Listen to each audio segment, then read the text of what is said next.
Shalom and blessings, warriors of Yahuwah and the truth. I'm going to continue on with our Strong Delusion, Christianity's Institutionalized Witchcraft series. We are on the word God. The BYNV translation intentionally avoided the reference God for the following reason. God is a pagan deity's name, adopted by translators through tradition. It isn't of the truth. This is what the Encyclopedia Americana 1945 edition says. Under the topic God, Teutonic word for a personal object of religious worship, formerly applicable to superhuman beings of heathen myth. On conversion of Teutonic races to Christianity, term was applied to supreme being. Bella Bean. You can look at yourself. The personal name of our Creator, as revealed at least 6,823 times in the Tanakh, is spelled Yod-He-Uah-He. Those seeking the original Hebrew roots of the faith appreciate the literal sound of the letters, as they appear comparatively in other Hebrew words. The closest word using the identical letters in the same order as the name happens to be Yehuda, the fourth son of Leah, and the name of the tribe or family from which springs all those who today call themselves Jews. The Hebrew letters for Yehuda, Yod, He, Uah, Dalet, He.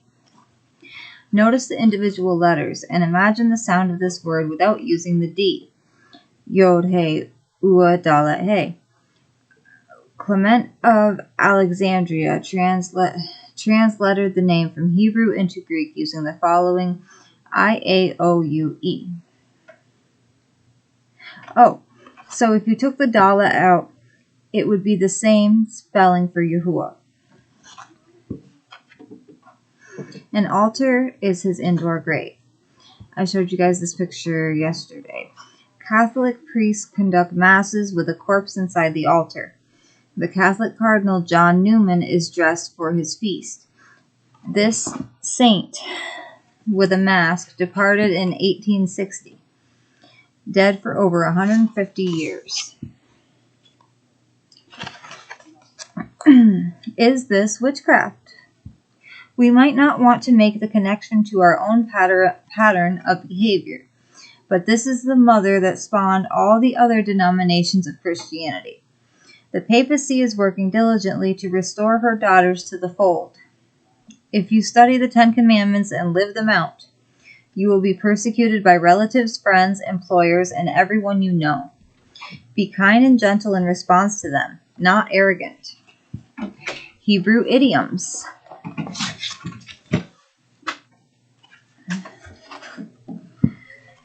Beast, bind and loose. Green tree, living water. Lake of fire, higher calling. Eye of a needle, son of Belial. Eye is evil. Eagles gather. Bosom of Abraham. Hebrew idioms unlocking their meaning, a grave situation, figures of speech.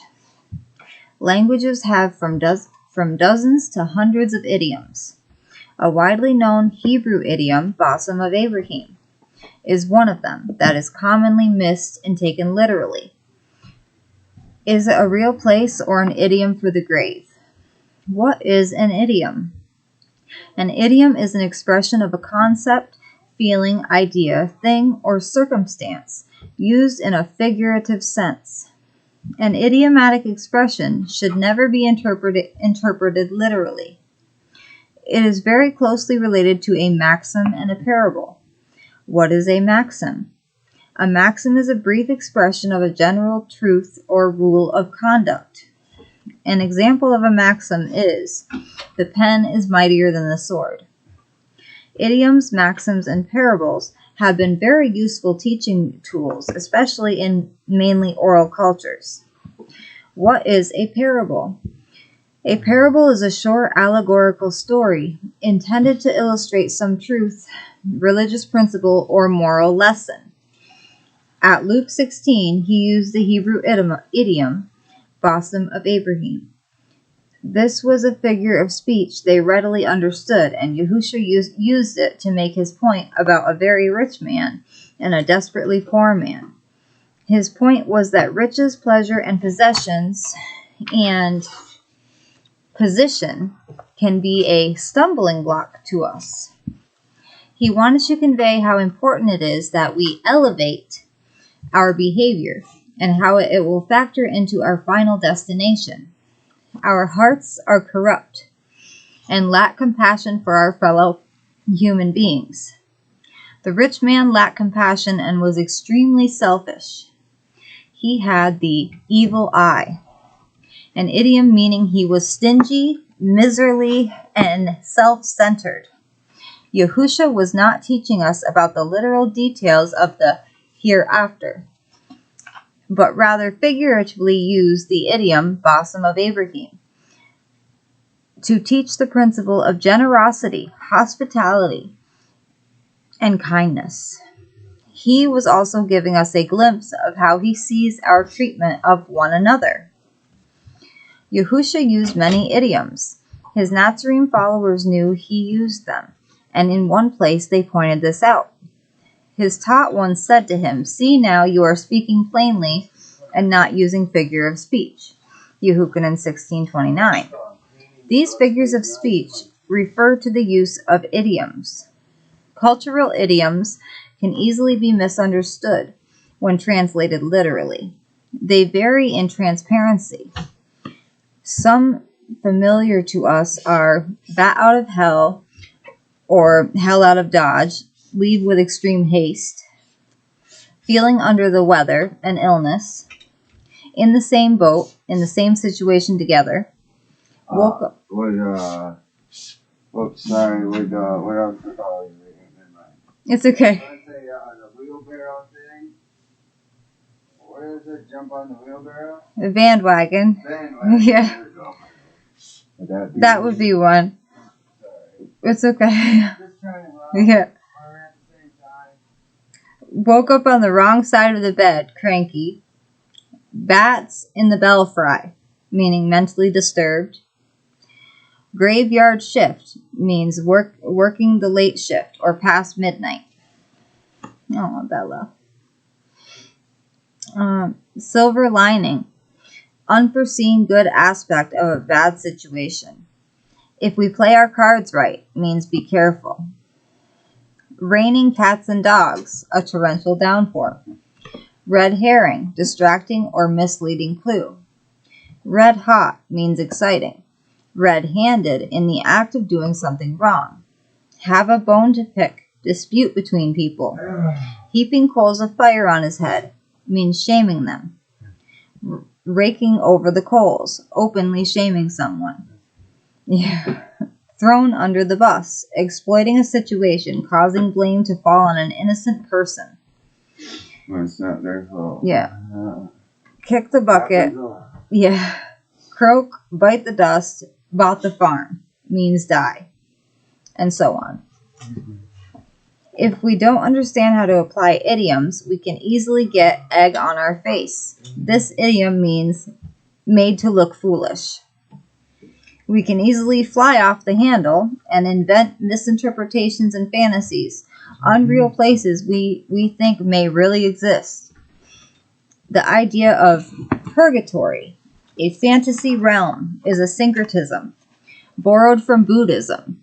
Catholicism exploits the belief in this fantasy realm to collect vast sums of wealth for their indulgences, which are said to reduce or eliminate a fiery torture for venial sins. No one can be in purgatory because it doesn't exist. Purgatory appeared for the first time in Christian tradition in the late 12th century and is derived from a Buddhist practice of making offerings for the dead. Misunderstandings create strongholds or false reasonings. Figurative language, a KJV mistake. The apple of my eye, the apple meaning treasure.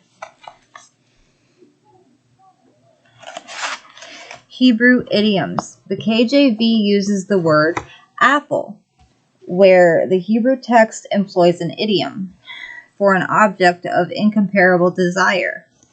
Apparently, the translator was hungry or really liked apples. There are many Hebrew idioms. If we take them literally, they only confuse us. One of them is the familiar phrase, the bride of Yahusha. This is an idiomatic expression, since we know there is not a literal gender component involved.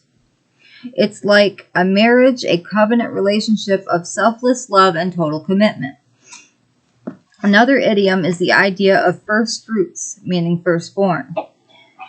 I was the firstborn. Other Hebrew idioms are... Idiomatically, the idea applies to those in the first resurrection, the bride that will attend the wedding feast. This second idiom, wedding feast, is an extension of the bride idiom. Other Hebrew idioms are heart, which means thinking, eye of a needle, which means any task requiring great skill and focus. I know how hard it is to string a needle. It's very hard. Uncircumcised ears or hearts means lack of commitment to Yahuwah. Make a wide mouth, meaning sneer. Slept means died. To receive another heart means change the mind. Lifted up his eyes means saw. Hate means avoid or prefer less than another. Your right eye means your will, decision, or fixed goals. Stumbling block is a deterrent or obstacle. Throat, an open grave. Speak deceitfully. That's what it means. Enlarged space, set free. Under the ban means may mean either dedicated only to Yahuwah or be completely destroyed. Stiff neck means obstinate. Kiss the sun means show loyalty or render pure homage. Bronze forehead means brutish or unhearing. Remove the foreskin of your heart means commit yourself. Hard-hearted means stubborn, unyielding, lacking compassion. Gird up loins means be ready. Bella. Okay, you can chew your toes. It's toenails. It's okay. Open the womb means give birth. Kidneys means guts or inner courage. Flowing with milk and honey means fertile. Living water means Torah observing or love. Green tree, fruitful, righteous, obedient, and loving one. Ugh. Bad things always seem to happen to her. I feel bad. I feel bad. She does it to herself. She's doing it to herself. I know. I keep trying to tell her. Something keep coming Bella, out. You gotta get away from lay down. You need your pouch, obviously. Bella, chill. This shirt will get ripped. Yes, Bella, come on. Dry tree, rebellious, unfruitful, hateful one. Bella. Seed means offspring or descendants. Bind and loose means forbid and permit. Bury my father means collect my inheritance. Evil eye means stingy or miserly. Poor in spirit means humble, selfless, or mourning one. Eagles gather together means messengers, the weed reapers at the harvest of the earth. Right hand means might or strength. Higher calling, those selected as the bride, first fruits at the first resurrection. Old wine means men's teachings. New wine means truth, freeing a person from men's teachings. One cannot serve two masters. Many will cling to their former misunderstandings and reject the truth they are reading here. The old wine is good enough for them. Other idiomatic expressions include beast, lake of fire, mother of harlots, and lukewarm. In the Hebrew culture, Pharisees understood the bosom of Abraham as another way to refer to the grave, where everyone was in the same boat. although Yahuwah never goes into detail about those in Sheol or in hell. We must acknowledge it as a field of little human knowledge. But all things are under his complete control. We may desire to understand the circumstances, but we are to keep our own estate or realm, and not go on flights of fancy. Nicolaitans like to make people think they know things, but they really don't, because they operate in the realm of religion, not reality. Addressing the elephant in the room. Hebrew approached by babblers. Greek, Latin, and English.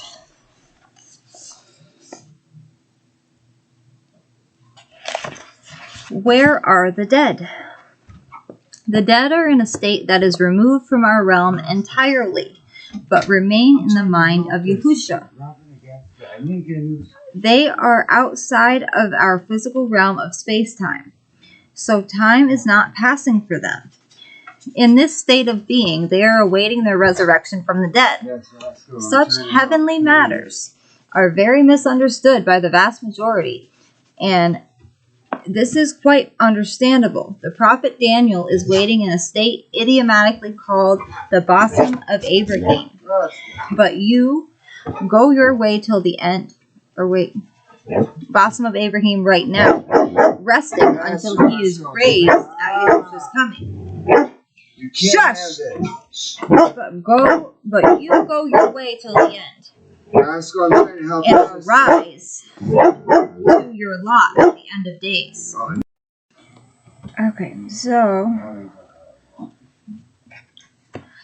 the dead are not consciously aware of anything, but resting or sleeping.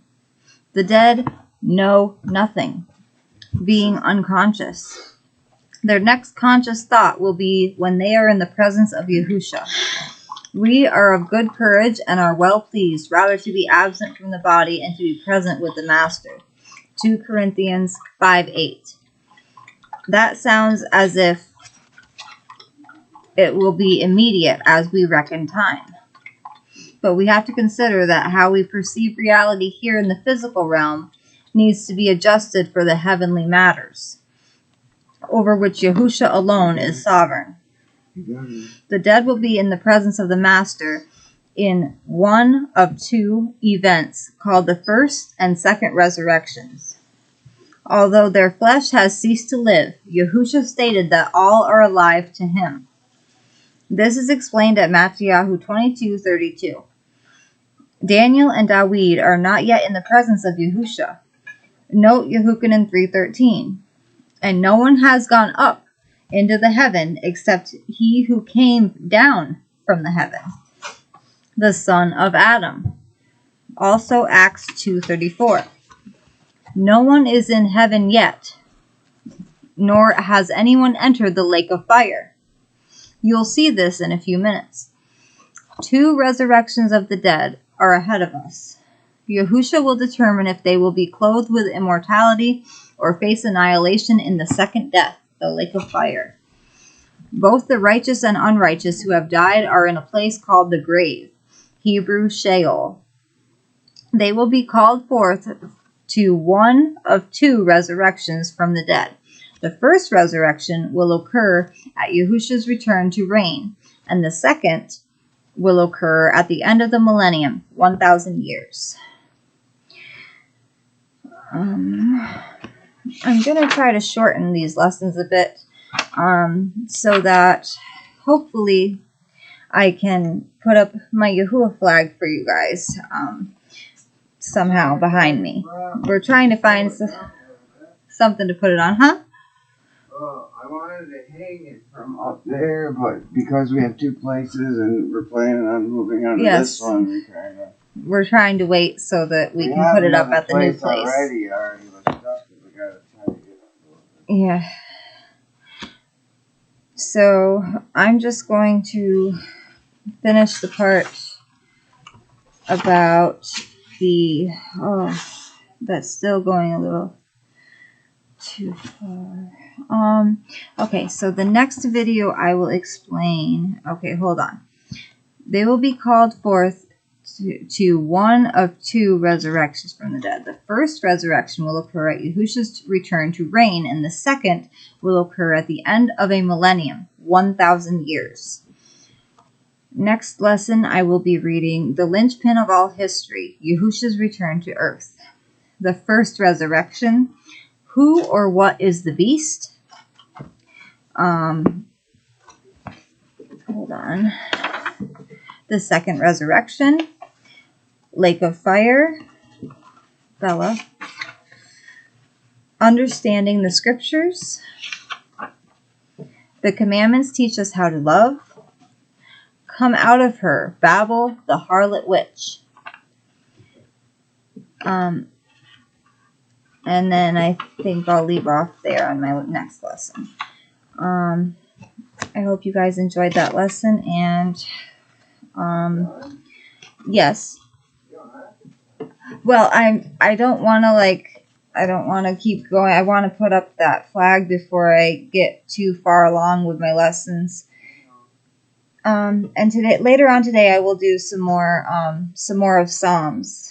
I have a few things I have to do today, and I have some very hard work to do with this new teacher, and it's kind of difficult. And I've been trying to spread the word and have some Christians hopefully learn the truth and come to my channel. Every time I start a new semester, I am trying to teach, because it's a Christian school, I'm trying to teach them about Yahuwah. And some of them actually wanted to learn, so that's exciting. We'll have some new brothers and sisters. I hope everyone has an amazing day. Yahuwah bless you all. Shalom.